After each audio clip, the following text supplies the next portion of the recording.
With all of our attention looking at Lightfall, we tend to forget that we're getting another season as well with the expansion. As we just had Season 19 launch about a month ago, we are fastly approaching Season 20, and I don't think a lot of you guys really put in mind that we are going to have a whole other season if you guys played something like Risen or Hunt. We're going to get a smaller season, but it's still going to have an endgame activity, still probably going to have a match-made activity, entire narrative quest, an exotic tied to that season, probably 2 exotics, and a lot of weapons. So in this video, I really want to go into more of what it's going to look like in terms of the story and the plot. And if you guys haven't already seen the Zidu Arath video that I made like 2 days ago, go check out that first as well, because that video gives an in-depth whole video on what I think is going to happen in Lightfall as well. So again, please be sure to check that out, and if you haven't already, subscribe as we are trying to get to 20k. But other than that, let's get right into it.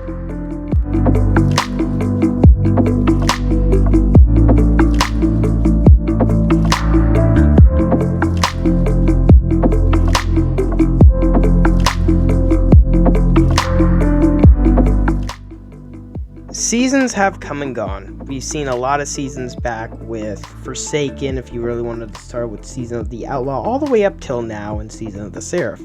There really isn't a pattern. If you don't consider a roadmap that Bungie would provide you with, you can't really make the biggest assumptions or predictions that are going to be totally accurate to what the season will be.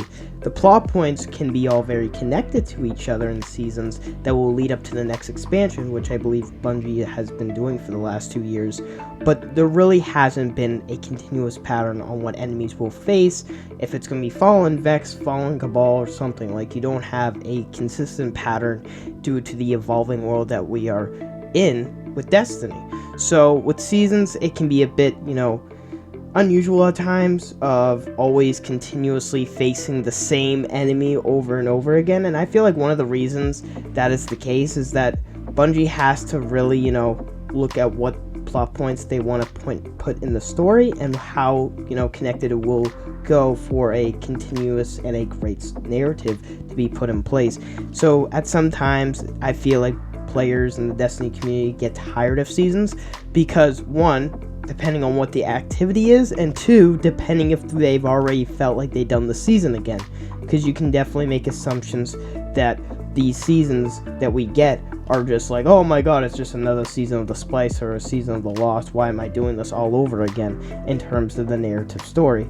I feel like Bungie is going to make stories going forward even better. The narrative team has been spot on and amazing, no matter how seasons have been dealing with the repetition that looks to be having a lot of changes in year 6. But at sometimes people can see that seasons aren't that great because they don't give the best way of how it works, and I feel like that's not saying that Bungie's bad at doing seasons. I just feel like Bungie needs to learn, because again, this is a new model. I know they started this really, if you want to say, in year 2, but year 3 more often. That's like 2 years ago, and I know that's like, wow, that's a long time. As a developer making a game that's over decades, or going to be decades, and started this back in 2014, it took them like 6, 7, 5 years to get to this new seasonal model, and still today we criticize on what is the best seasonal model going forward.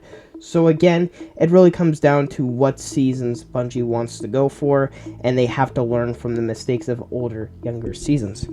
That brings us to Season 20, which will be the next season that will be launching with Lightfall, and this season won't be the biggest season that we'll see throughout the year.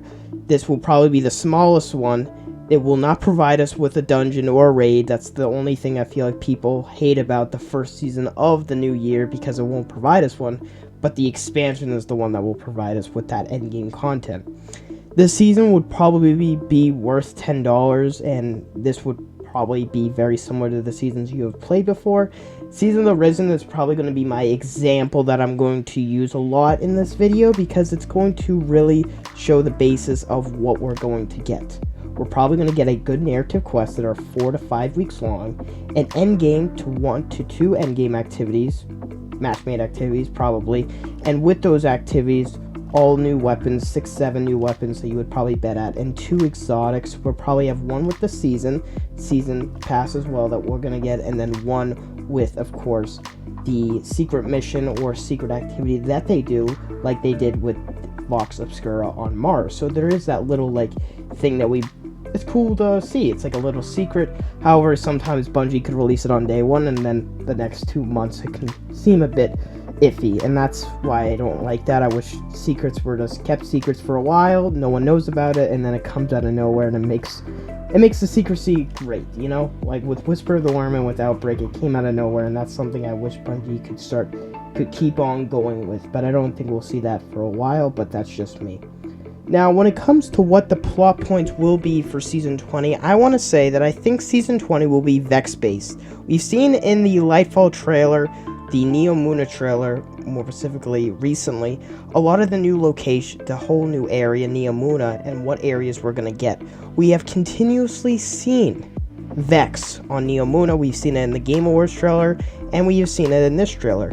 And I feel like when it comes to what the plot points will be, I feel like Lightfall will heavily focus on the Shadow Legion, Callus, and the Witness, and the fate of the Traveler, and I feel like Season 20, whatever the outcome is, and maybe another side plot that is from Lightfall, like Risen was a huge other side plot from what Witch Queen was, we are going to see Season 20 be a huge plot on the Vex. We could see a strike be played back in the Vex simulation if you played Season of the Splicer again, somewhere on Neomuna. I just feel like Asolk's one of the awesome YouTubers out there. You should definitely go subscribe to him. He has this huge prediction about how the Vex, there's going to be something built up with the Vex to the final shape. I don't agree with that. I feel like the Vex is going to have a big plot point in Season 20, which he agrees, but he says that they're going to be built up to the final shape. I don't really know if the Vex will be built up to the final shape, but I gotta say, I have to agree with what the big question is: why the Vex on Neomuna? I feel like that's something that we really don't talk about. We really just put it out of nowhere, and we focus on Strand, we focus on Callus and the Tormentors. We don't really focus on that little plot line that could end up being a whole season worth of content. So I feel like Season 20 will be heavily focused on that. The recent TLDR on weapon crafting and weapon loadouts showed the new screen for putting weapons and mods. And Redrix, why does this have anything to do with the season? Well, it has the artifact icon right next to your Guardian on the Guardian tab. And the artifact could be a really good way to represent what the season will be based on. We saw with Season of the Lost that it was going to be a lot of, the Awoken type, feel to it, and with Season of the Worthy, we saw a lot of the Worthy sword. It was like this weird sword katana thing, and that was the artifact. So the artifact can show and represent what the season's based on. It does show some Awoken technology mixed into that. So this also, if the whole Vex thing, as I just said, was completely false, this could also help a season based on Zedor Wrath. If they finally want to give her a season on Lightfall, again, sort of in a way, but in another way, this will be the last, season, finally wrapping up, facing right up front Zedor Wrath. That could be a little bit unlikely, as we just had a season. Right now, this season's really focused up and leading up to a Zedor Wrath confrontation, or not, but I feel like we're in the season of another Zedor Wrath type thing that we're probably not going to either see, or we could see Zedor Wrath die at the end of the season. I don't know, but that's something that we could see. But I'm more highly thinking that Season 20 will be a Vex season. We'll finally really see why the Vex are Neomuna, why they have any interest into this, what is going there, because we're going there. We don't know what we're searching for. What are we searching for? Why are we going here? Of course, the Cloud Striders. Is it an act of desperation? If they attack the Travel, we don't know. So, also, Vex learning of the Cloud Striders and all the technology and how they survived the collapse, all of that could be very interesting. And maybe even a Vex Alliance maybe could be something that could be on the way. We don't know yet. It's something of an interesting idea, and I just wanted to get by you guys on that. So yeah, that really wraps up this video. I hope you guys did enjoy. Of course, this is like a video on Season 20 of what we can expect. We don't know really anything of Season 20, so it's really kind of cool in a sense, because then it'll be like a huge surprise when it comes to Season 20. It's always awesome because you have the expansion, and then you're like surprised because you have no idea what the season's going to be about. I just hope it's like connected like Risen was to Witchwind like last year. But yeah, guys, that really wraps up the video. I hope you guys did enjoy. Please subscribe and like, as it helps out the video helps out the channel for future videos. But other than that, I'll see you guys on the next one. Bye, guys.